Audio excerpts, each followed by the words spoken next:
Friends, నా పేరు సైదులు. నాకు 2 చెల్లెలు. పేరెంట్స్ ఆరోగ్యం బాగోలేకపోవడంతో ఇంటి బాధ్యత అంతా నా మీద పడింది. రోజంతా కూలి పనిచేసి సంపాదిస్తున్నా, కానీ ఒక విషయం మాత్రం నా మనసులో నొప్పిగా ఉండేది. అదేంటంటే, నా చెల్లెళ్ళు నేలమీదే పడుకోవడం, నేలమీదే కూర్చోవడం. అందుకే వాళ్ల కోసం ఒక బెడ్ కొనాలనుకున్నా, కానీ నా దగ్గర డబ్బుల్లేవు. అప్పుడు నేను ఒక నిర్ణయం తీసుకున్నా. పనిచేసే చోట మిగిలిన ఇటుకలు తీసుకుని నా చేతులతోనే వాళ్ల కోసం ఒక బెడ్ తయారు చేయాలని.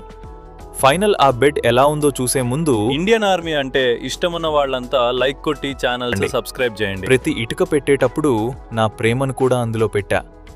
చివరికి నా కష్టానికి ఫలితం వచ్చింది. నా చెల్లెళ్ల కోసం నేను కట్టిన బెడ్ రెడీ అయింది. ఫ్రెండ్స్, ఈ అన్న ప్రేమ మీకు నచ్చితే లైక్ కొట్టండి, షేర్ చేయండి. ఎందుకంటే ప్రేమతో చేసిన పనికి విలువ ఎప్పుడూ ప్రత్యేకం.